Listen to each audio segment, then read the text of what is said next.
That evening felt ordinary. I set out a clean shirt, combed my hair, and prepared to see my daughter for dinner.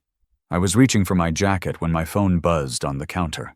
The screen lit up with a message from my lawyer. Only 3 words. Call me immediately. My stomach tightened. I called him, expecting paperwork or some mistake. But his very first words made my breath catch in my chest. The truth he told me about my daughter turned that quiet evening into something I will never forget. Before we move forward, please hit the like button and consider subscribing. The October air carried the smell of burning leaves from somewhere down the street, that particular autumn scent that always reminded me of Hollis raking the yard while I fixed the gutters. 68 years old, and I still associated fall with maintenance, with preparing for what was coming. Tonight felt like preparation too, though for what, I didn't yet know. My hands moved through familiar motions, buttoning the white cotton shirt, smoothing down the collar, checking my reflection not from vanity but from habit. Marlo noticed these things, always commented when I looked nice, and since her mother's death 15 years ago, those small acknowledgments had become more important than I liked to admit. Bridger's call came as I was reaching for my wallet. His voice carried an unusual weight, like he was choosing words carefully from a limited supply. "Don't go to dinner yet," he said, and I could hear papers shuffling in the background, the squeak of his old office chair that he'd had since we first met 20 years ago. "I've been reviewing some documents, found something unusual. Just a routine paperwork review, but there's a signature of yours I need to verify." The word unusual from Bridger meant something. In 2 decades of handling my legal affairs, from selling the hardware business to settling Hollis's estate, he'd never been one for unnecessary drama. If he said something unusual, he meant it. I told him I could stop by his office tomorrow, but he insisted on coming to me. Tonight, before dinner. That's when the first real warning bell rang in my head. Soft but persistent, like the smoke alarm when the battery starts dying. Marlo called while I waited, her voice bright with that particular energy she got when she'd cooked something special. "Dad, where are you? I made a pot roast, your favorite recipe." She always called it my favorite, though really it had been Hollis's favorite, something we'd eaten every Sunday when Marlo was young and our little family felt complete. Now she made it once a month, always on Thursdays when her work as a marketing consultant was lighter, and I always came because what else did a widowed father do when his only child invited him for dinner? "Bridger needs to see me about something," I told her, noticing how the house suddenly felt too quiet, even with her voice filling it through the phone. "Legal stuff? You know how lawyers are about signatures and dates?" She paused just long enough for me to notice, then laughed in that way she had, like everything was slightly amusing. "Oh, Dad, you and your lawyers. Well, don't be too late. I want to hear about your week. That funny story from the grocery store you mentioned." She remembered everything I told her, filed it away somewhere, brought it back up weeks later to show she'd been listening. It was one of the things I loved about her, that attention to detail, that proof she cared. Bridger arrived exactly when he said he would, parking his old sedan behind my truck in the driveway. Through the window, I watched him gather papers from his passenger seat, more than seemed necessary for a signature verification. He moved like a man carrying bad news, careful and deliberate, checking twice that his car was locked, even though we lived in a neighborhood where nobody locked anything. When I opened the door, his face confirmed what his movements had suggested. This wasn't about routine paperwork. We sat in my living room, him pulling documents from his briefcase while I tried not to think about Marlo's pot roast getting cold. The papers he spread on my coffee table looked official, but unfamiliar. Letterhead from a company called Lifetime Narratives, LLC. The name meant nothing to me, but Bridger's expression said it should. He found the page he wanted and turned it toward me, pointing to a signature that was definitely mine, dated 13 months ago. "Do you remember signing this?" he asked, and something in his tone made me really look at the document instead of just skimming it. The signature was mine, no question, but the content around it seemed wrong, like seeing your own handwriting in someone else's diary. "Last year," I said slowly, a memory emerging like a photograph developing in solution. Marlowe brought me papers. Said it was for a research study about memory and aging. Something through the university helping with Alzheimer's research. The details came back clearer now. She'd been excited about it and said a colleague had recommended to me specifically that they needed participants who were articulate and had interesting life experiences. I'd been flattered, honestly. Who doesn't want to think their life experiences are interesting? Bridger's finger moved down the page, past the benign-looking introduction to the smaller print below. "This isn't a medical study consent form," he said, voice gentle, like he was breaking news of a death. "It's a media release. You gave permission for your image and voice to be used for educational and documentary purposes. The definition of education here is broad enough to include almost anything." The room seemed to shift slightly, like when you stand up too fast and the world tilts before settling. "Documentary purposes?" The words felt foreign in my mouth. "What kind of documentary?" "That's what I've been trying to figure out for the past few weeks. I noticed this form during our routine estate review, though it looked odd. Did some digging." He pulled out another paper, this one looking like a printout from a website. Lifetime Narratives LLC produces documentaries about family relationships. They specialize in what they call intimate portraits of modern families. The phrase intimate portraits sat heavy in the room. I thought about all those Thursday dinners, Marlowe asking about my childhood, my marriage, my regrets. Just a daughter wanting to know her father better, I'd thought. Just natural curiosity about family history. But now those conversations felt different, like someone had changed the lighting in a familiar room and revealed shadows I'd never noticed. "Are you saying Marlowe is involved with this company?" The question came out steadier than I felt. Inside, something was crumbling, but I couldn't name it yet. Bridger pulled out his tablet, swiped through several screens with practiced efficiency. I had someone look into it, discreetly. What they found was concerning. He turned the screen toward me. It showed a production schedule, professional-looking with color-coded sections and timeline bars. One project was highlighted in yellow. Untitled Family Portrait Project.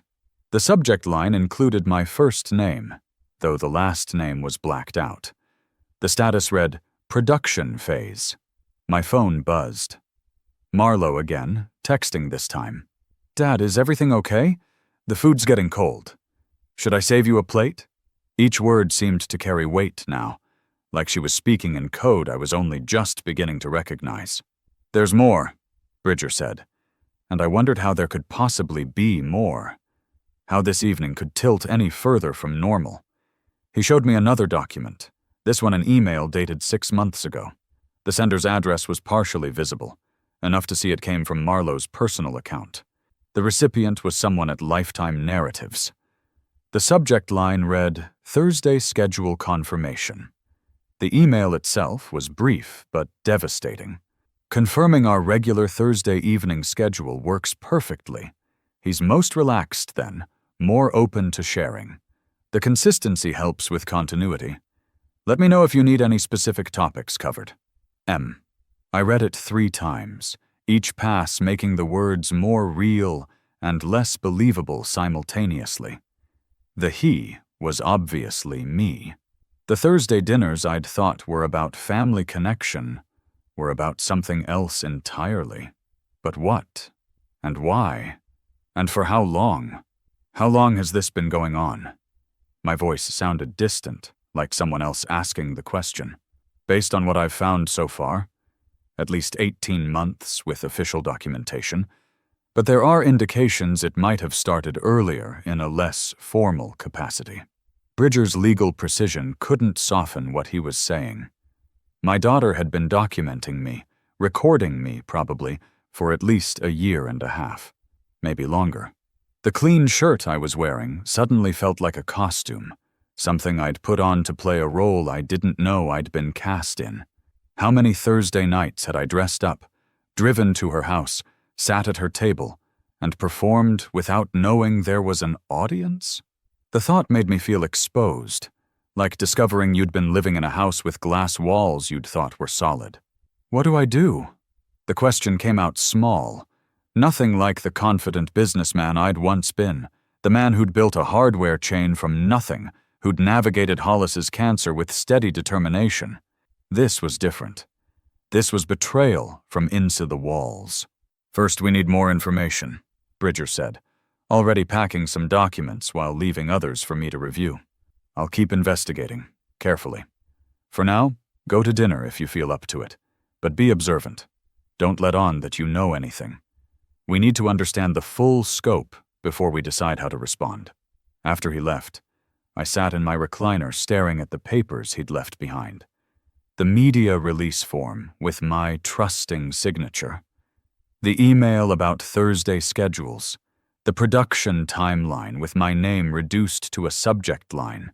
Each document was a piece of evidence that the last 18 months, maybe more, had been something other than what I'd believed.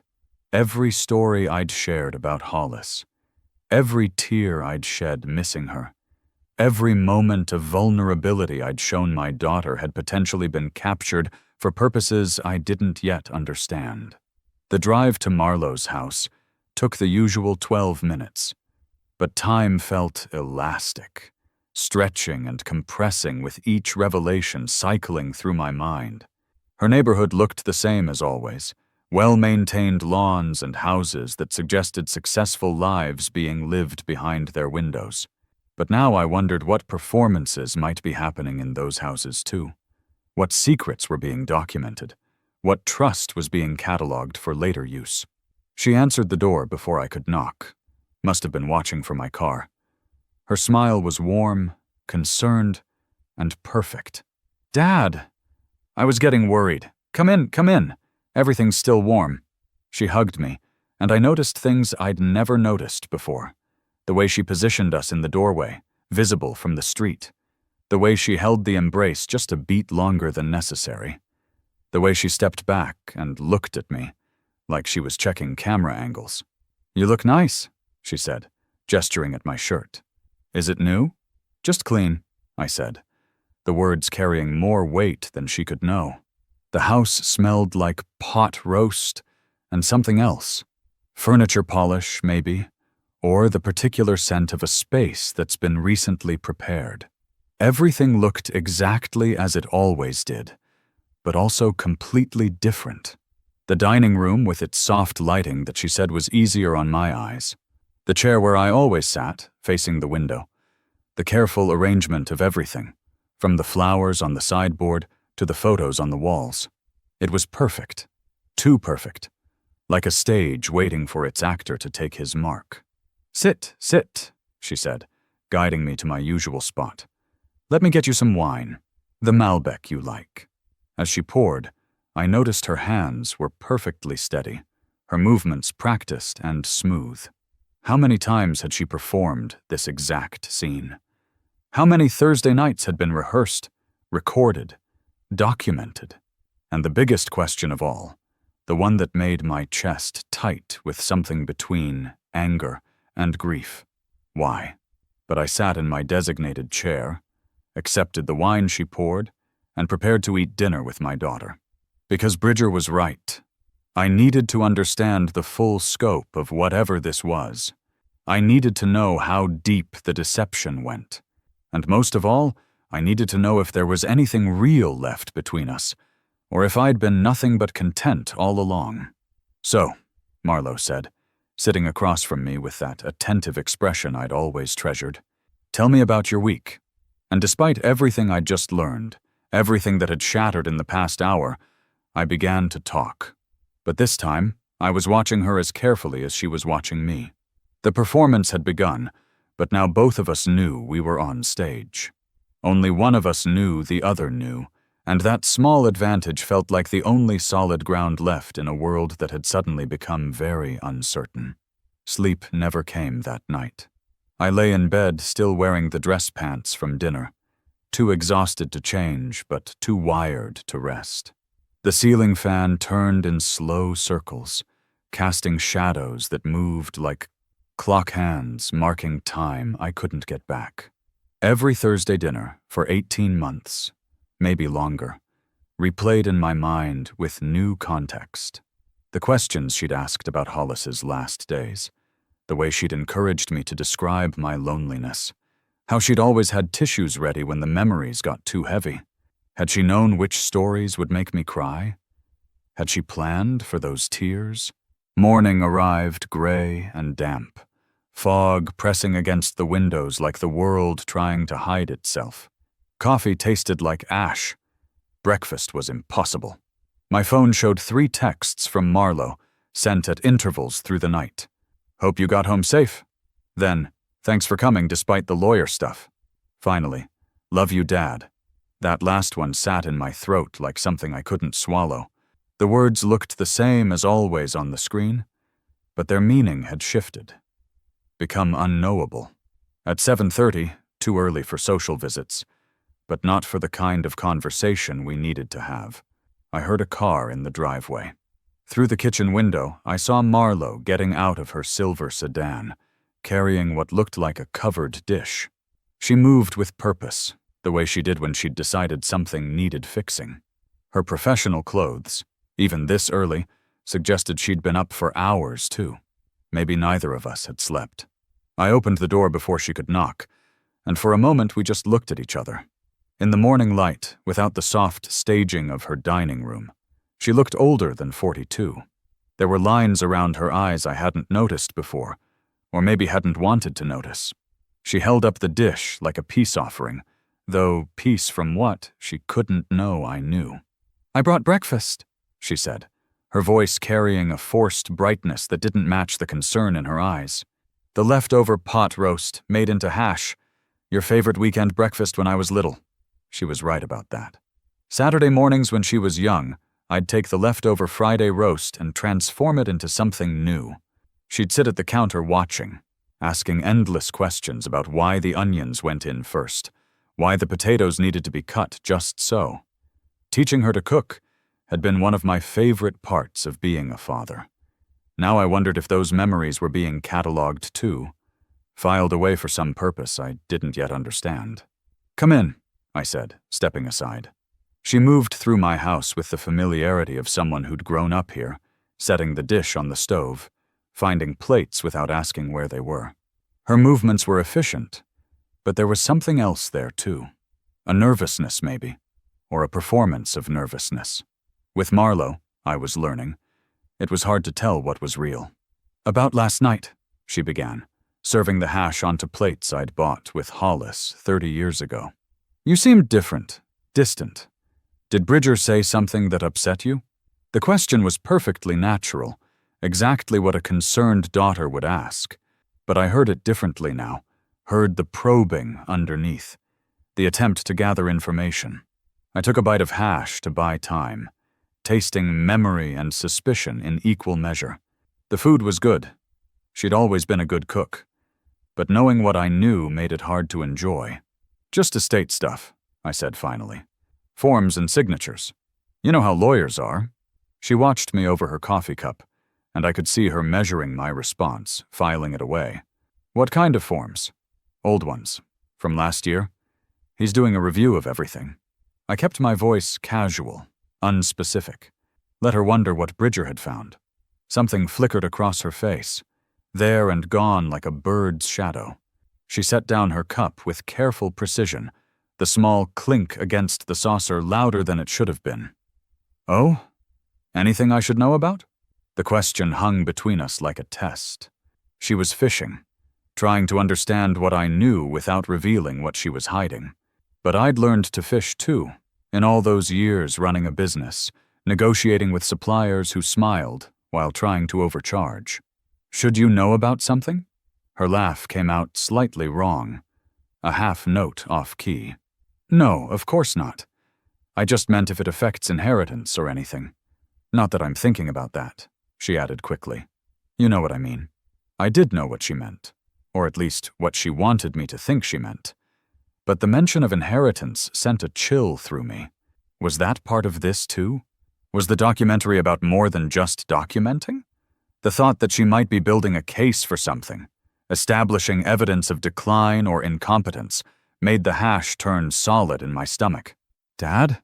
Her voice pulled me back. "You okay? You went somewhere just then." "Just thinking about your mother?" I said, which was both true and useful. Mentioning Hollis always changed the energy in a room, made everything softer, more careful. "I miss her too," Marlo said, and for a moment she looked genuinely sad. But then I remembered that she was good at looking at things, good at appearing concerned, interested, loving. How much of what I'd taken for granted about her was performance? She stayed another 20 minutes, filling the time with small talk about her work, the neighbor's new fence, and a recipe she wanted to try. Normal daughter-father conversation, except I could hear the effort behind it now, the way she steered topics toward safe ground, avoided anything that might reveal too much. When she finally left, hugging me at the door with what felt like genuine affection but probably wasn't, I watched her car disappear around the corner and wondered what she was thinking, what she was planning. Vaughn arrived an hour later, as we'd arranged by text the night before. He brought his laptop and a grim expression, settling at my kitchen table like a man preparing for war. "I've been up all night," he said without preamble. "Made some calls to old contacts. You're not going to like what I found." He turned the laptop toward me, showing a professional-looking website. Lifetime Narratives, LLC, had a portfolio of documentaries, all with titles that suggested intimate family portraits, but descriptions that hinted at something darker. The Burden of Love, A Daughter's Journey. Silent Suffering, When Parents Won't Let Go. Inheritance of Pain, 3 Generations of Dysfunction. "Look at the credits," Vaughn said, clicking through to production details. The same names appeared repeatedly, a small team that specialized in these family exposures. And there, listed as an associate producer on 2 recent projects, was M. Harrison, Marlo's professional name, the one she used for her marketing work. "She's done this before?" The words came out strangled. "Not as the subject's family member. These were other families, but she learned the process, made connections." Vaughn clicked to another screen. "This is from a film industry newsletter 18 months ago. The article was about innovative approaches to documentary funding. One paragraph mentioned Lifetime Narratives and their unique model of partnering with family members who could provide unprecedented access. The piece quoted the company's founder saying, "The most powerful stories come from inside the family unit. When someone with intimate knowledge partners with professional storytelling, the results can be extraordinary." Extraordinary. Is that what my pain would be? Extraordinary content for strangers to consume? "There's more," Vaughn said, his voice gentle but determined. "I found communication between Marlo and the company dating back 2 years. She pitched them the project. Your project. She approached them. Not the other way around." The room spun slightly. I gripped the table edge, focusing on the wood grain to steady myself. She hadn't been recruited or manipulated. She'd initiated this. My daughter had looked at her grieving father and seen an opportunity. "Why?" The question came out as barely a whisper. Vaughn pulled up another document, this one looking like a contract. "Money, partly. The deal structure suggests she could make several $100,000 if the documentary is successful. But there's something else." He scrolled to a section about distribution. "They're positioning this for award consideration. Emmy categories, film festivals. She's not just selling your story. She's trying to build a reputation as a documentary filmmaker." My phone buzzed. Another text from Marlo. "Thinking of you today. Want to grab lunch later in the week?" The normalcy of it, the casual assumption that our relationship would continue as always, felt like mockery. "What do I do?" I asked Vaughn. The same question I'd asked Bridger. The same question I'd been asking myself all night. "We gather evidence," he said, closing the laptop with decisive finality. "We document the documentarian, and when we have enough, We confront her with the truth. That afternoon, I went to the cemetery. Hollis's grave was covered with fallen leaves, gold and brown against the gray stone. I sat on the bench nearby and talked to her the way I always did, telling her about Marlowe, about the discovery, about the feeling of the ground shifting under my feet. A groundskeeper worked nearby, tending to the landscaping, and I wondered if he thought I was just another old man talking to ghosts. But Hollis wasn't a ghost. She was a memory, and now I wondered how many of my memories of her had been harvested for content. "You saw it, didn't you?" I said to the stone. "You always said Marlowe was too focused on appearances, too concerned with how things looked rather than how they were. I'd defended our daughter then, said she was just ambitious, just modern. But Hollis had seen something I'd missed, or chosen not to see. On the way home, I stopped at the grocery store. Normal Wednesday shopping for normal things. But in the cereal aisle, I found myself wondering if Marlowe had documented my shopping habits too. Had she followed me here? Were there recordings of me struggling to remember which brand Hollis used to buy? The paranoia was setting in, making every normal moment feel surveilled. That evening, I sat with the documents Bridger had left, reading them more carefully. The media release was cunningly worded, technically accurate, but deeply misleading. The language about educational purposes could mean anything. The rights I'd signed away were comprehensive. If Marlowe had footage of me, and I was now certain she did, I'd given permission for it to be used however they wanted. But there was something else in the papers, something Bridger had highlighted. The consent form required ongoing agreement. If I withdrew consent, explicitly and in writing, future use of the material became legally questionable. It wasn't much, but it was something. A crack in their armor that might become a weapon. My phone rang. Marlowe again. This time I answered, curious what she'd say. "Dad, I've been thinking. We should take a trip together. Just the two of us. Maybe to the coast? Remember how Mom loved the ocean? A trip. More opportunities for footage, probably. New settings for the documentary. Different lighting, different moods, different ways to extract emotion from an old man missing his wife. But I heard myself agreeing to think about it, playing along, maintaining the illusion that I didn't know. "That sounds nice," I said, the lie coming easily. "Let me check my calendar." "Great! We could make it a healing journey, you know? Visit some of the places you and Mom went when you were young." Healing journey. The phrase sounded like something from a documentary pitch, which I realized it probably was. After we hung up, I sat in the darkening room, not bothering to turn on the lights. The man I'd been a week ago would have been touched by his daughter's suggestion, would have seen it as caring, as connection. But that man was gone, replaced by someone who questioned every gesture, doubted every word, saw cameras in shadows and calculated in kindness. The clean shirt from last night hung on the bedroom doorknob where I'd left it. Tomorrow was Thursday. Another dinner, another performance. But this time, I'd be watching for the cameras I now knew must be there. This time, I'd be performing too, but consciously, carefully, gathering my own evidence. The game had changed. The fool was learning to play. Thursday arrived heavy with rain, the kind that drums against windows and makes the world feel smaller. I stood in my bedroom, looking at two shirts, the clean white one I usually wore, and a blue one Hollis had bought me years ago. Such a simple choice that now felt loaded with meaning. Which costume for tonight's performance? I chose the blue, remembering how Hollis said it brought out my eyes. If I was going to be filmed without my consent, at least I'd look like myself, not the character my daughter had been directing. Vaughn came by at 4 with equipment borrowed from a friend who worked in corporate security.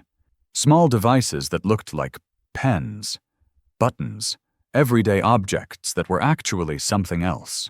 "Fighting fire with fire," he said, showing me how to activate a recording device disguised as a tie clip. The irony wasn't lost on either of us. To catch my daughter secretly filming me, I would secretly film her. My contact found something else, Vaughn said, pulling up files on his phone. The screen showed what looked like production notes, dated 3 months ago. These are from a planning meeting. Listen to this. He played an audio file. Tinny through the phone speaker, but clear enough. A woman's voice, professional and cold, discussing the subject's emotional triggers and optimal moments for revelation. Then Marlowe's voice, unmistakable even through the poor quality recording. The anniversary of my mother's death is coming up.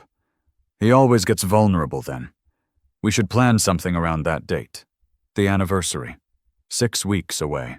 Hollis had died in December, just before Christmas, and every year since I'd struggled through the holidays. Marlowe knew this, had held me through the grief, or so I'd thought. Now I understood she'd been noting my reactions, planning how to use them. The cruelty of it made my chest tight with something between rage and sorrow. There's video too, Vaughn said quietly. Do you want to see it? I nodded, though part of me wanted to refuse, to maintain some illusion that this wasn't as bad as it seemed. The video was grainy, shot from someone's phone at what looked like a restaurant. Marlowe sat across from a thin woman with sharp features, both of them leaning over a laptop. The audio was harder to make out, but I caught fragments. Natural lighting in the dining room, multiple angles without being obvious. He sits in the same chair every time. The same chair. My designated spot at her table, facing the window where the light was supposedly better for my aging eyes. Except it wasn't about my eyes at all. It was about camera angles, about the quality of footage they could capture. Every thoughtful gesture had been calculated, every accommodation actually an optimization for recording. How did your contact get this? I asked. The producer's assistant. Apparently there's been some internal conflict about the project. Not everyone is comfortable with the deception. Vaughn closed the files. This assistant thought someone should know what was really happening. So there were people with consciences involved. People who recognized this was wrong. But not enough to stop it, apparently. Not enough to warn me before I'd spent 18 months or more performing unknowingly for cameras. The assistant's guilty conscience came too late to prevent the betrayal, only in time to confirm it. I practiced with the recording devices, learning to position them naturally, to activate them without obvious movements. It felt like preparing for a spy movie, except the enemy was my own daughter, and the stakes were my dignity, my privacy, my ability to trust anyone ever again. By the time I left for Marlowe's house, I was wired with 3 different recording devices, insurance against whatever might happen. The drive to her house felt different now that I knew what waited there. Every familiar turn was tainted with the knowledge that I was heading toward a stage, not a home. The neighborhood looked the same as always, but I found myself checking mirrors, wondering if I was being followed, if the documentary crew was tracking my approach. Paranoia, maybe, but was it paranoia if they really were filming you? Marlowe opened the door before I could knock, as was her habit. Now I understand why. She needed to control the entrance, the first shot of the evening. Her smile was warm, welcoming, and perfect. She'd changed since this morning, now wearing a soft sweater that suggested comfort and casualness but was actually carefully chosen. The color complemented the walls behind her, I noticed. Everything designed for the camera. "Dad! Come in! Come in! It's nasty out there." She helped me with my coat, hanging it in the closet with practiced movements. "I made something special tonight. Not pot roast for once." The house smelled like rosemary and lemon, scents that triggered memory before I could guard against it. Hollis had loved cooking with both, said they made everything taste like celebration. I wondered if Marlowe had chosen this meal specifically for the memories it would evoke, if she had a list somewhere of foods and their emotional associations. The dining room was set beautifully, more elaborate than usual. Candles, the good china, Even cloth napkins instead of paper. "What's the occasion?" I asked, though I suspected I knew. This was probably some kind of pivotal episode in their narrative, a special dinner that would feature prominently in the documentary. "Can't I just want to make something nice for my father?" she said. But there was something underneath the words, a tension that hadn't been there before. Or maybe it had always been there, and I just hadn't noticed. We sat in our usual positions, me in the chair facing the window. Now that I was looking for them, I could see the subtle arrangements that suggested camera placement, a bookshelf with gaps between books that were just the right size for a lens, a decorative mirror angled to reflect my face from another direction, a new picture frame on the wall that seemed thicker than necessary. How many angles were capturing this moment? She served the first course, a soup that looked professionally plated. Everything about the presentation was perfect, from the drizzle of oil on top to the precisely placed herbs. This wasn't just dinner, it was a production. She sat across from me and lifted her wine glass in a small toast. "To family," she said, and the word tasted bitter even though I hadn't drunk anything yet. She served the first course, a soup that looked professionally plated. Everything about the presentation was perfect, from the drizzle of oil on top to the precisely placed herbs. This wasn't just dinner, it was a production. She sat across from me and lifted her wine glass in a small toast. "To family," she said, and the word tasted bitter even though I hadn't drunk anything yet. "I've been thinking about Mom a lot lately," she said, starting the evening's emotional excavation. "Do you remember that trip we took to the coast when I was 12? Of course I remembered. It was the last vacation we'd taken before Hollis got sick, though we didn't know that at the time. 3 days of perfect weather, perfect moments, the kind of memories that become more precious because they can't be repeated. I could feel the trap in the question, the way she was guiding me toward emotional territory that would play well on camera. "That was a good trip," I said simply, not taking the bait. She looked slightly frustrated, though she covered it quickly. "You taught me to fly a kite on the beach. Mom laughed so hard when it dive-bombed that family's picnic." The details were correct, but the delivery was wrong, like she was reading from a script she'd memorized. The natural flow of shared memory was missing, replaced by something rehearsed and purposeful. She was performing our history, not remembering it. "Tell me more about that day," she pressed. "What were you thinking when you watched Mom and me playing in the waves?" Such a specific prompt, designed to elicit a specific kind of response, the kind that would make viewers emotional, that would establish the depth of loss when Hollis died. But I wasn't going to give her what she wanted. Not anymore. "I was thinking about the drive home," I said.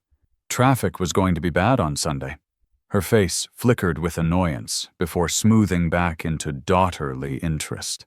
"But surely you were thinking about more than traffic. It was such a beautiful moment." "Most moments are beautiful when you're not analyzing them," I said, looking directly at her. "When you're just living them, instead of documenting them." Something in my tone must have warned her because she shifted tactics, moving to safer ground. We talked about my week, the weather, and local news, but I could see her frustration building. The evening wasn't producing what she needed. The fool wasn't being foolish enough. Between the main course and dessert, she excused herself to the kitchen. I could hear her on the phone, voice low but urgent. "It's not working," I heard her say. "He's different tonight. Closed off." A pause. "No, I don't think he knows." "He can't know." But I did know, and the knowledge sat between us through dessert like an unwelcome guest. She tried several more times to steer toward emotional territory, bringing up Hollis's illness, my retirement, my fears about aging. Each time I deflected with practical responses, giving her nothing that could be edited into compelling footage. Finally, as the evening wound down, she made one last attempt. "Dad, I want you to know how much these dinners mean to me. This time together, it's precious." The words might have been genuine once, might have meant something real before they became dialogue in her documentary. Now they were just lines delivered by an actress who happened to share my DNA. I looked at her, this stranger wearing my daughter's face, and felt something break inside me that I hadn't even known was still whole. "It means a lot to me too," I said, the lie ash in my mouth. As I prepared to leave, she hugged me tighter than usual, and I wondered if she sensed something shifting between us. "Same time next week?" she asked, and there was something almost desperate in her voice. "Of course," I said, though I already knew next week would be different. Next week I will have evidence. Next week the game will change again. Driving home through the rain, I pulled over once to compose myself. The recording devices had captured everything: her frustration, her phone call, her repeated attempts to manipulate me into emotional displays. It was proof, but proof of something so terrible I almost wished I didn't have it. Back home, I called Vaughn. "I got it," I said. "All of it." "Good," he said. But he didn't sound happy. Neither of us were happy about any of this. I sat in my dark living room, still wearing the blue shirt Hollis had bought me, and thought about the daughter I'd raised. Somewhere between teaching her to ride a bike and tonight's performance dinner, I'd lost her. Or maybe I'd never really had her. Maybe the daughter I thought I knew was just another character she'd played. A long-running role that was finally coming to an end. The rain stopped just before midnight, leaving the world washed and gleaming under streetlights. Through my window, I could see the ordinary neighborhood where I'd lived an ordinary life, until discovering it had all been source material for someone else's story. Tomorrow, I would listen to the recordings and hear my daughter's deception in high definition. But tonight, I just sat in the dark and mourned the loss of an illusion I'd mistaken for love. My phone buzzed with a text from Marlo. "Thanks for tonight, Dad. Sweet dreams." Sweet dreams. As if those were still possible. As if anything could be sweet after tasting this much bitter truth. But I texted back, "You too," maintaining the pretense for just a little longer. Soon enough, she would learn that her father could perform too. That the fool had been taking notes. That the documentary she thought she was making had become something else entirely. Something with a very different ending than the one she'd planned. The recordings were worse than I'd imagined. Vaughn and I sat in his home office the next morning, listening through professional headphones he'd borrowed from his friend in security. Every word from last night's dinner came through crystal clear, including Marlo's phone conversation from the kitchen. But it was what we heard after I'd left that made my blood run cold. She'd made another call, this one longer and more detailed. "He's suspicious," she said to whoever was on the other end. "Not of the cameras necessarily, but something's off. We might need to accelerate the timeline." A pause while the other person spoke. "No, the revelation dinner is still our best option. But maybe we do it next week instead of next month. Strike while we still have his trust." Strike while we still have his trust. Like trust was a resource to be mined until it ran out. Vaughn paused the recording and looked at me with an expression somewhere between rage and pity. "Next week. They're planning something for next week. The finale," I said, remembering what we'd learned about documentary structure. "They want to film my reaction when she tells me about the cameras. Capture the moment of betrayal for their ending." But now we knew their timeline. We had a week to prepare our own finale, one they wouldn't see coming. Vaughn pulled out a legal pad and started making notes. "We need Bridger here, and we need more evidence. The recordings are good, but we need visual proof of the cameras themselves." That afternoon, while Marlo was at work, I did something I never thought I'd do. I went to her house using the spare key she'd given me for emergencies. This qualified as an emergency, I reasoned, though not the kind she'd imagined when she'd handed me the key. The house felt different when empty, like a theater after the audience has gone home. Stage lights turned off, props abandoned, the illusion temporarily suspended. I moved carefully through the dining room, looking for the cameras I now knew must be there. The bookshelf gaps I'd noticed were indeed concealing something. Tiny lenses, barely visible unless you knew exactly where to look. The thick picture frame contained more than just a photo of us at Marlowe's college graduation. The mirror was positioned to capture multiple angles at once. But the most devastating discovery was in the overhead light fixture, a sophisticated camera that could record in low light, probably the primary device for those candlelit dinners. Using my phone, I documented everything without disturbing it. Evidence of evidence. Proof that my daughter had turned her dining room into a surveillance studio designed to capture her father's most vulnerable moments. The setup must have cost thousands of dollars, a significant investment in betrayal. In her living room, I found more cameras, more carefully hidden recording devices. The whole house was wired, every room where we'd ever had a conversation potentially recorded. I thought about all the times I'd stayed over when Hollis was sick, and Marlowe had insisted on taking care of me. Had she been recording then too? Even before the formal documentary project began? On her desk, partially hidden under some marketing materials, I found a folder labeled Dad Project. My hands shook as I opened it. Inside were transcripts of our conversations, dated and annotated. Good emotional content here. Could use this for the episode about Mom, save for the revelation scene. My life reduced to content notes, my grief itemized for maximum impact. There were also financial documents showing payments from Lifetime Narratives. Not $300,000 as Vaughn had estimated, but closer to $500,000, with bonuses tied to completion and distribution milestones. $500,000. That's what my trust had been worth to her. I photographed everything, each page another nail in the coffin of our relationship. The last document in the folder was a letter from the production company dated just yesterday. Regarding the acceleration of the revelation scene, we agree this is the best course. The subject's growing distance could work in our favor, making his shock more genuine. Proceed as discussed. Proceed as discussed. They were going ahead with their ambush, confident in their plan. But they didn't know their subject had become aware, had started documenting them in return. I carefully replaced everything exactly as I'd found it, and left the house, locking the door on what had once felt like a second home, but now felt like enemy territory. That evening, Bridger came to Vaughn's house for a strategy session.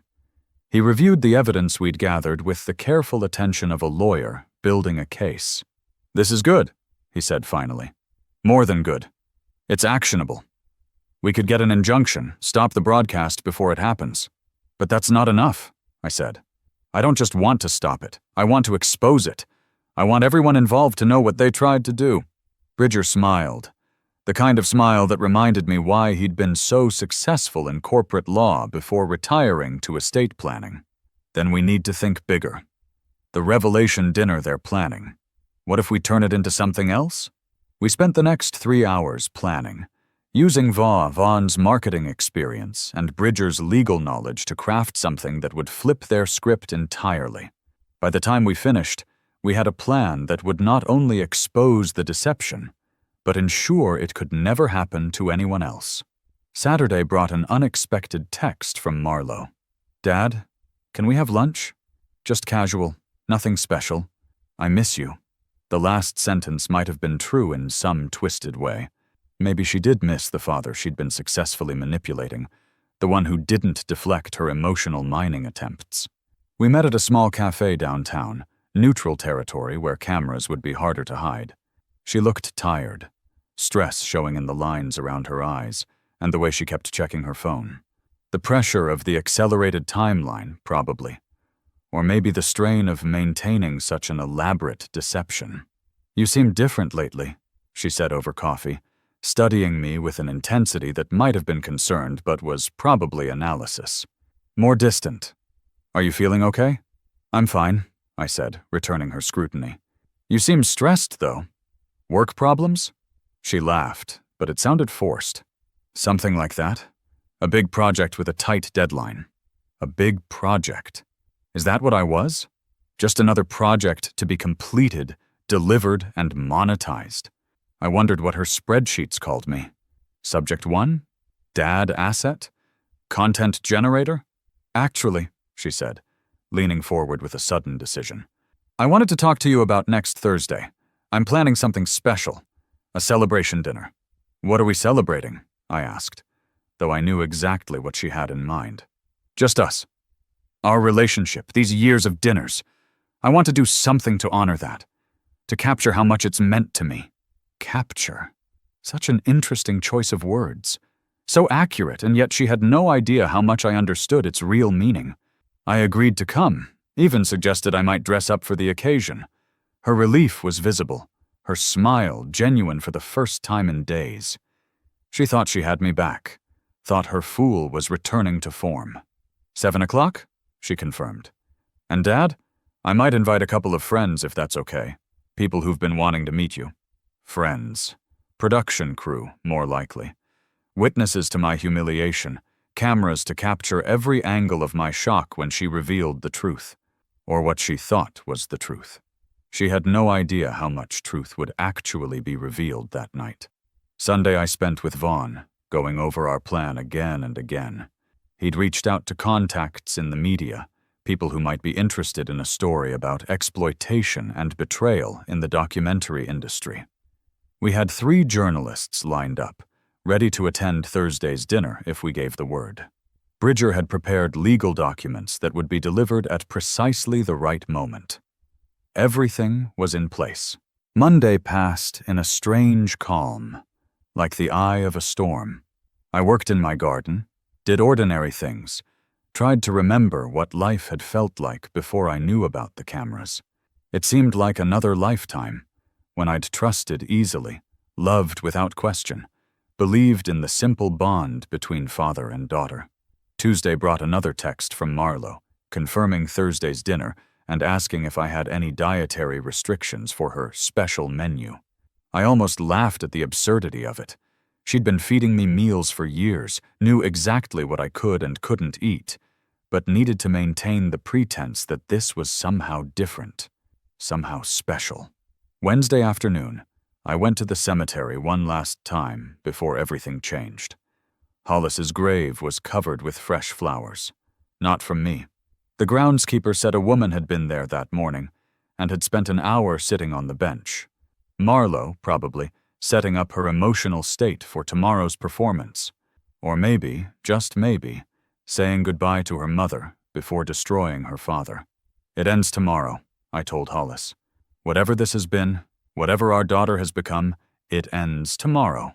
That evening, I laid out my clothes for the next day. Not the clean white shirt or the blue one Hollis had bought, but a dark suit I hadn't worn since her funeral. It seemed appropriate somehow, dressing for another kind of death, another ending that needed to be properly marked. Vaughn called just before bed. Are you ready for this? As ready as anyone can be for something like this, I said. Remember, stick to the plan. Don't let emotion override strategy. She's counting on you being emotional. We're counting on you being smart. Smart. Not something anyone had called me lately. I'd been the fool for so long I'd almost forgotten I'd once run a successful business, negotiated deals, built something from nothing. Tomorrow I'll remember those skills. Use them one last time. Thursday dawned bright and cold, December air sharp enough to cut. I spent the morning with Bridger, signing documents, confirming timings, making sure everything was legally solid. Once this starts, he warned, there's no going back. Are you absolutely sure? I thought about the folder on Marlo's desk, my life annotated for commercial use. The cameras are hidden in light fixtures and picture frames, the $500,000 she'd traded my trust for. I'm sure. At 5 o'clock, Vaughn arrived with the equipment we'd need. Not just recording devices this time, but something more sophisticated. A small transmitter that would broadcast everything live to a secure server, creating an uneditable record of whatever happened. We tested it 3 times, making sure the signal was strong, the audio clear. The journalists are on standby, he said. Bridger's process server is ready. Your phone is set up to send the evidence files to everyone on the list with one touch. We're as ready as we can be. 6:30 came too soon, and not soon enough. I stood in front of my mirror one last time, adjusting the dark suit, checking the hidden equipment. The man looking back at me wasn't the trusting father who'd walked into Marlowe's house countless times before. This was someone harder, someone who'd learned that love could be performed, trust could be sold, and even family could be content. The drive to Marlowe's house took the usual 12 minutes. I parked in my regular spot, walked the familiar path to her door. Through the window, I could see movement inside, multiple figures preparing for something. The stage was set, the actors in place, the cameras rolling. I raised my hand to knock, then paused. Once I walked through that door, everything would change. The illusion of our relationship would shatter completely, publicly, irreversibly, but it was already shattered, and had been for years. I just hadn't known it. I knocked 3 times, firm and clear. The door opened immediately, Marlowe standing there in a black dress I'd never seen before, camera-ready makeup, professional smile. Behind her, I could see the dining room blazing with light, figures moving in the shadows. Everything ready for the finale. "Dad," she said, stepping aside to let me in. "Perfect timing. Everything's ready." Everything was indeed ready, just not in the way she thought. The dining room was transformed into something from a television set. Professional lighting equipment barely concealed behind plants and furniture. A long table instead of the usual round one, creating better sight lines from multiple angles. 5 place settings instead of 2, the extra seats already occupied by strangers who stood as I entered. The thin woman with sharp features I recognized from Vaughn's video, the producer. A younger man with thick glasses holding what looked like a tablet for notes. Another woman, mid-30s, with an expression that suggested she was evaluating me like a specimen. "Dad," Marlowe said, her voice carrying perfectly in the acoustically optimized space. "I want you to meet some colleagues from a project I've been working on." Colleagues. Not friends, as she'd suggested earlier. At least that was honest. Perhaps the first honest thing she'd said in months. I shook hands with each of them, noting how they positioned themselves to avoid blocking what must be camera angles. The producer introduced herself as Janet, though I doubted that was her real name. The man with glasses was simply our technical advisor, and the other woman was a consultant on family dynamics. We sat in assigned seats, me at the head of the table where multiple cameras could capture my face. Marlowe to my right, the producer to my left, the others arranged for optimal reaction shots. Wine was already poured, bread already broken and artfully arranged. This wasn't dinner. It was a production. "Before we eat," Marlowe said, standing with her glass raised, "I want to make a toast. To truth. To family. To sharing our stories with the world." The words hung in the air like a confession disguised as sentiment. Everyone raised their glasses except me. I left mine on the table, watching Marlowe's face as she noticed. A flicker of concern crossed her features before she recovered, sitting down with slightly less grace than she'd stood. The first course arrived, served by someone I didn't recognize, probably hired for the evening to maintain the production value. Soup again, but elaborate this time, with foam and microgreens and things that belonged in a restaurant, not a family dinner. The producer made small talk about the weather, the neighborhood, building what they probably called rapport, but felt like interrogation. "Marlowe tells us you ran a successful business," the family dynamics consultant said, her notebook discreetly positioned beside her plate. That must have taken a lot of time away from family. A probe designed to establish narrative tension about work-life balance, about whether I'd been a good father. I recognized the technique now, had been studying it all week. Actually, I made family dinners a priority. Never missed one if I could help it. Marlowe can tell you, we ate together almost every night when she was growing up. "That's true," Marlowe said quickly, though she looked uncomfortable with this positive framing. Though quality time isn't just about quantity, is it? The question was aimed at me, but performed for the cameras. I was supposed to defend myself or admit shortcomings, give them footage of either conflict or confession. Instead, I turned to the producer. "Janet, is it? Tell me about your work. Documentary production must be challenging." She straightened, pleased to be asked about herself. "It is. Finding authentic stories, getting people to open up on camera, capturing real emotion instead of performance. It's an art form, really." "And ethics?" I asked. "How do you handle the ethical considerations of filming people's private moments?" The table went silent except for the subtle whir of hidden cameras still rolling. The producer's smile became fixed. "We always operate within legal and ethical guidelines. Consent is paramount." "Informed consent," I clarified. "There's a difference between consent and informed consent, wouldn't you agree?" The man with glasses shifted nervously. The family dynamics consultant took a large sip of wine. Marlowe's hand tightened on her fork. The very expensive soup sat untouched as everyone waited to see where this would go. "Of course," the producer said carefully. "Full transparency is our policy." I smiled, the kind of smile I used to give suppliers who tried to overcharge. "How wonderful! Then I'm sure everyone here would be comfortable with being recorded without their knowledge. As a thought experiment, of course." The younger man actually choked on his wine. Marlowe stood abruptly, her chair scraping against the floor. "Dad, can I speak to you in the kitchen for a moment?" "I'm comfortable here," I said, not moving. "Unless there's something you need to say privately? Something the cameras shouldn't hear?"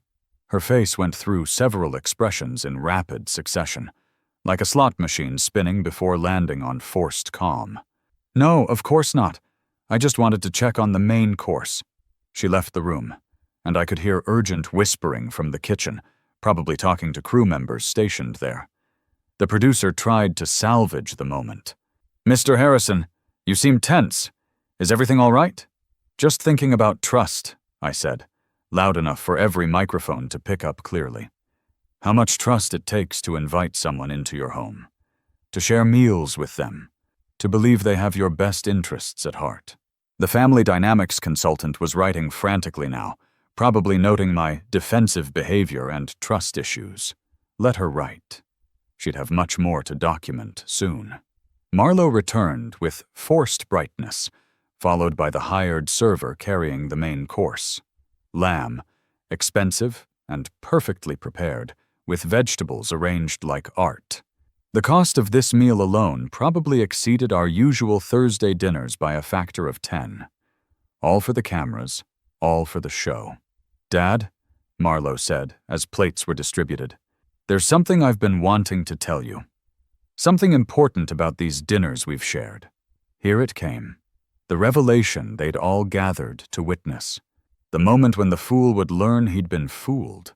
I could feel everyone lean in slightly, the cameras probably zooming for close-ups. But before she could continue, my phone rang. Loudly.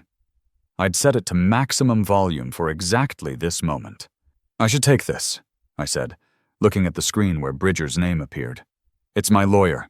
"Dad, please, this is important," Marlowe said, real frustration breaking through her performance. I answered the phone anyway, putting it on speaker so everyone could hear. "Bridger, I'm at dinner. Can this wait?" "I'm afraid not, William." His voice filled the room, professionally serious. "I'm outside with documents that need immediate attention. May I come in?" Marlowe's face went pale. The producer stood halfway, then sat back down. The man with glasses was typing furiously on his tablet. I walked to the door, aware of every camera angle, every microphone, every pair of eyes following me. Bridger stood on the porch in his best suit, carrying his briefcase, and accompanied by another man I recognized as a process server. "What's going on?" Marlowe asked, her voice pitched higher than normal. Bridger entered with the gravity of a judge entering court. "Ms. Harrison, I'm here regarding the documentary project you're producing about your father." He pulled out a thick envelope. "This is a cease and desist order regarding any broadcast or distribution of illegally obtained footage." Illegally obtained? The producer was on her feet now. We have signed releases. Obtained through fraud, Bridger said calmly. Misrepresentation of purpose. Hidden cameras installed without proper consent. We have evidence of everything. I pulled out my phone again, this time opening the email I'd prepared. Speaking of evidence, I said, hitting send to the list of journalists Vaughn had assembled. I think some people might be interested in how documentary producers really operate. The family dynamics consultant was backing toward the door. The man with glasses had stopped typing, his tablet hanging limply in his hands. Marlo stood frozen, her carefully planned revelation dinner crumbling around her. There's more, I said, pulling out the small device Vaughn had given me. This entire evening has been broadcast live to a secure server. Every word, every admission about consent and transparency. Your cameras aren't the only ones working tonight. The producer's professional composure finally cracked. You can't do this. We have contracts, agreements, based on fraud, Bridger repeated. My client was deceived about the nature of what he was signing. The recordings were made in private homes without his knowledge. Any court would find in his favor. Dad? Marlo said. And for the first time in years, she sounded like the little girl who used to call for me when she had nightmares. Dad, please, let me explain. Explain what? I asked, turning to face her fully. That you've been recording me for 5 years. That you sold my grief over your mother's death for $500,000. That you planned this dinner to capture my humiliation for your finale. The number made everyone in the room flinch. 500,000. The price of a father's trust. It wasn't supposed to be like this, she said, tears starting to flow. Real tears, maybe. Or just another performance. With Marlo, I no longer knew the difference. How was it supposed to be? I asked. Was I supposed to be grateful? Touched that you documented my decline so thoroughly? Happy to be your path to an Emmy? The server who'd been hired for the evening was recording everything on his phone now, probably planning to sell it to the highest bidder. The irony wasn't lost on me. Everyone was documenting everyone, cameras watching cameras, all of us performing for invisible audiences. Bridger stepped forward with another envelope. Ms. Harrison, you're also being served with a civil suit for intentional infliction of emotional distress, fraud, and invasion of privacy. The production company will receive their copy tomorrow. The producer was already on her phone, probably calling lawyers. The consultant had slipped out during the chaos. The man with glasses was packing up his equipment with shaking hands. The elaborate dinner sat untouched, lamb congealing on plates, vegetables wilting under the hot lights. 5 years, I said to Marlo, needing her to understand the weight of what she'd done. 5 years of lies. Every Thursday, every holiday, every moment I thought we were building something real. You were just collecting content. She sank into her chair, the black dress that had looked so professional now making her seem like she was dressed for a funeral, which, in a way, she was. The death of our relationship. The end of any pretense that we were still father and daughter in any meaningful way. The newspapers will have the story by morning, I continued, my voice steady despite the earthquake inside me. The industry will know what you and your company tried to do. No one will trust you with their stories again. You've ruined me, she whispered, and there was something like awe in her voice.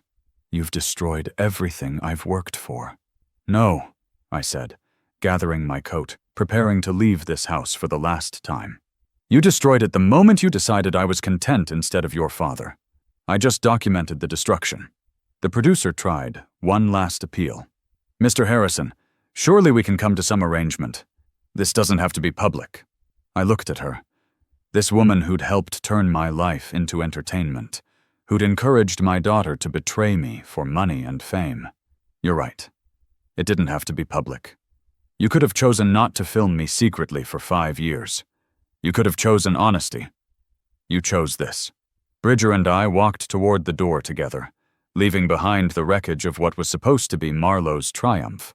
As we reached the threshold, I turned back one last time. The dining room looked like an abandoned film set. Expensive equipment surrounded an uneaten feast. The producer was still on her phone.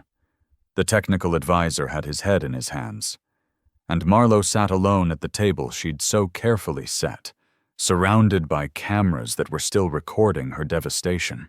"The house key," I said, pulling it from my pocket and setting it on the entrance table. "I won't be needing it anymore." Outside, 3 cars were pulling up. The journalists Vaughn had contacted, arriving right on schedule. They would want statements, pictures, the full story of how a documentary about family became a lesson in betrayal. I would give them everything, every detail, every piece of evidence. Let the world know what happened when trust was treated as content. As we walked to our cars, Bridger asked if I was okay. The truth was, I didn't know. I'd won, if this could be called winning. I'd exposed the deception, protected myself from further exploitation, and ensured that Marlo and her collaborators would face consequences. But victory felt hollow when the price was losing someone I'd loved, even if that someone had never really existed. My phone buzzed with incoming messages. Journalists wanting interviews. Friends who'd seen the initial reports online. Vaughn confirmed that the live stream had captured everything perfectly. The story was already spreading, viral in the way only scandals could be. By morning, everyone would know about the daughter who'd betrayed her father for a documentary, and the father who'd turned the cameras back on her. I sat in my car for a moment before driving away, looking at the house where I'd shared so many Thursday dinners. Through the lit windows, I could see figures moving, probably packing up equipment, dismantling the set. 5 years of preparation for a finale that had become their catastrophe instead of mine. The story exploded across the internet before I even reached home. My phone vibrated constantly with notifications I didn't check. Through the car radio, I heard a breaking news teaser about a documentary scandal involving hidden cameras and family betrayal. The journalist's voice carried barely concealed excitement as she promised more details after the commercial break. I turned it off, needing silence more than information. Home felt different when I walked through the door, like returning from a war instead of a dinner. I set my keys on the counter where Marlo's childhood artwork still hung. Crayon drawings of our family that she'd made in kindergarten. 3 stick figures holding hands under a yellow sun. Had she been performing even then? Or had there been a time when her love was real? Vaughn arrived within minutes, having monitored everything from his house. He brought a bottle of whiskey, the good stuff he saved for victories and defeats that felt the same. We sat in my living room while he pulled up the live stream on his laptop, showing me what the world would soon see. The quality was perfect, every word crystal clear, every expression captured. Marlo's colleagues trying to maintain professional composure, the producer's admission about consent, my daughter's face when she realized her father had been documenting her. "The journalists are already writing their pieces," Vaughn said, scrolling through messages on his phone. "The Times wants an exclusive interview. CNN is preparing a segment. The documentary industry publications are going crazy." None of it felt real. 5 hours ago, I'd been preparing for dinner. Now I was the center of a media storm that would destroy my daughter's career and expose an entire production company's methods. The whiskey burned going down, but not as much as the knowledge of what I'd done, what I'd had to do. Around midnight, Bridger called with updates. The production company was in full crisis mode, their lawyers demanding we retract everything, threatening countersuits. "They don't have a leg to stand on," he assured me. "The evidence is overwhelming. They're just trying to minimize damage." After he hung up, I sat in the dark living room remembering other Thursday nights in this house. Marlo doing homework at this very coffee table while Hollis cooked. The 3 of us are watching movies, sharing popcorn, being a normal family. When did it stop being real? When had my daughter decided her father's pain was worth more as content than comfort? My phone rang just after 2 in the morning. Marlowe's number on the screen. I almost didn't answer. Then curiosity won. Her voice was hoarse, probably from crying or shouting or both. "How could you do this to me?" The question was so absurd I actually laughed, a bitter sound in the dark room. "How could I? You filmed me secretly for 5 years. You sold my grief, my memories, my trust. And you ask how I could expose that?"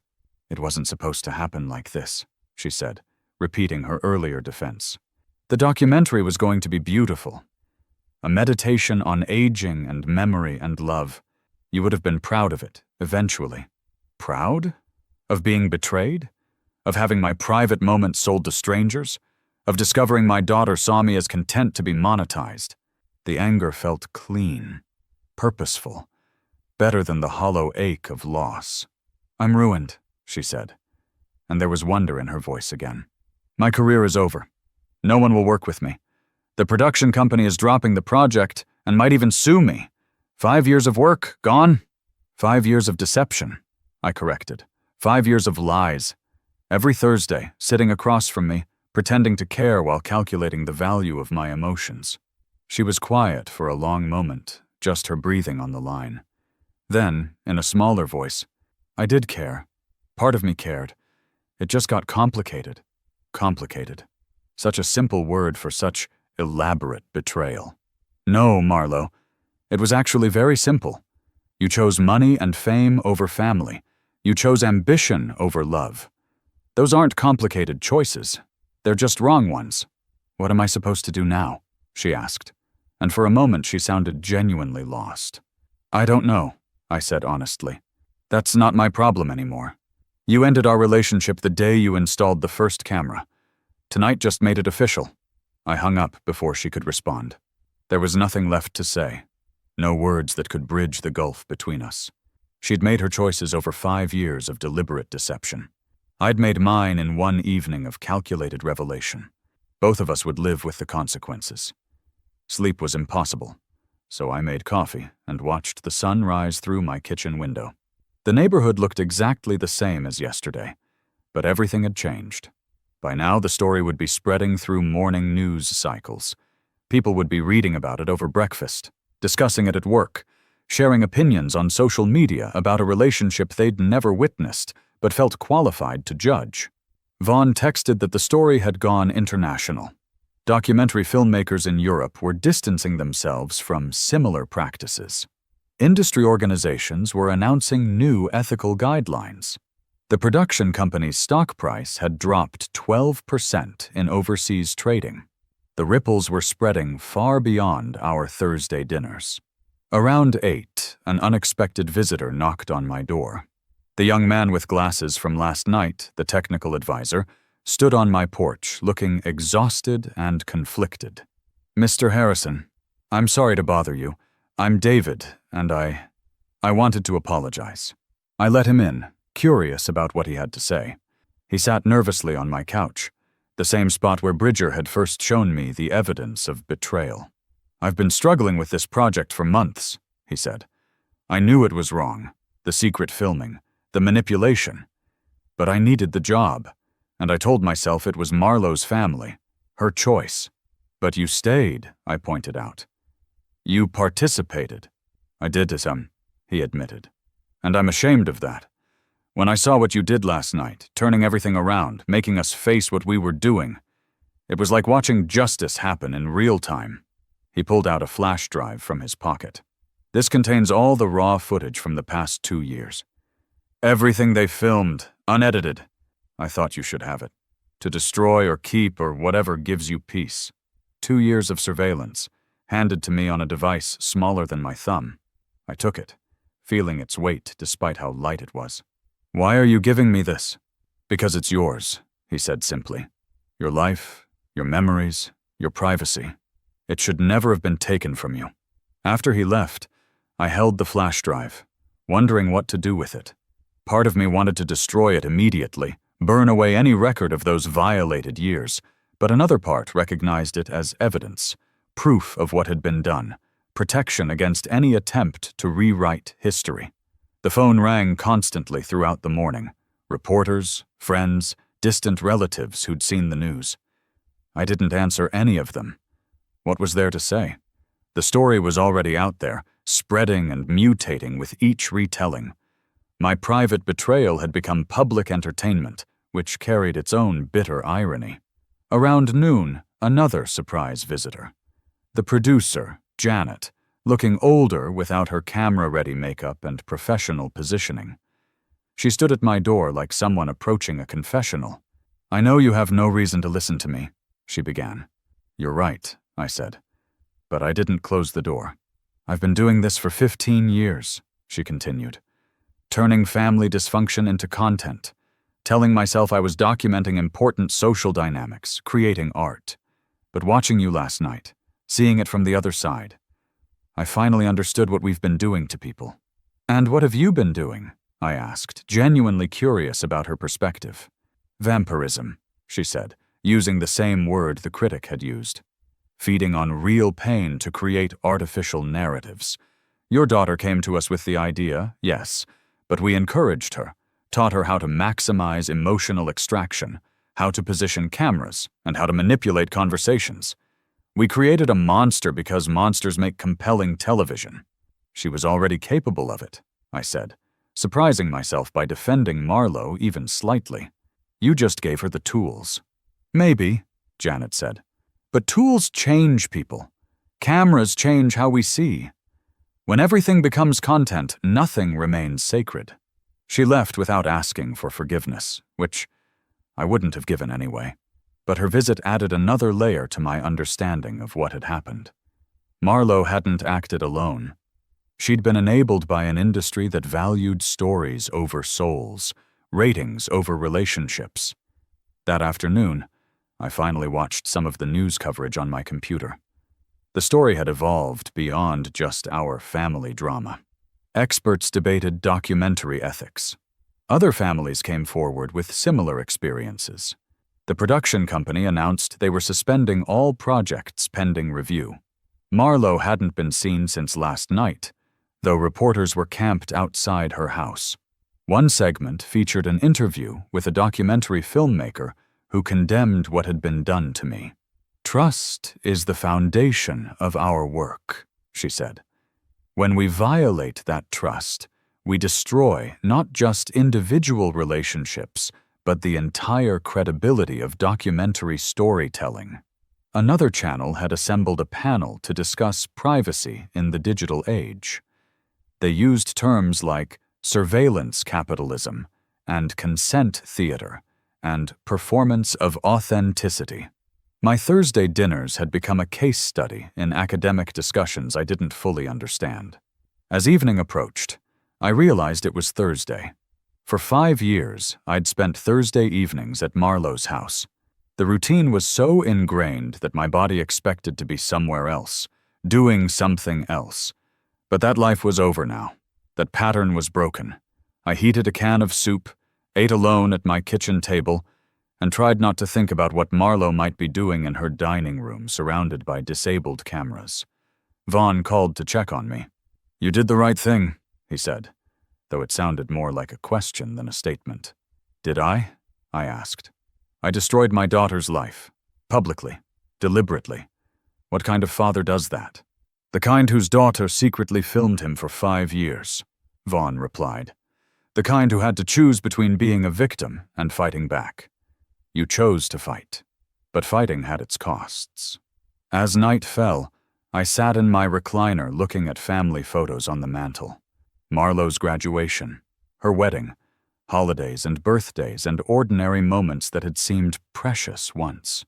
Now I wondered which ones had been genuine and which had been performed. The uncertainty poisoned every memory, making the past as unreliable as the present. My phone buzzed with one final message of the day.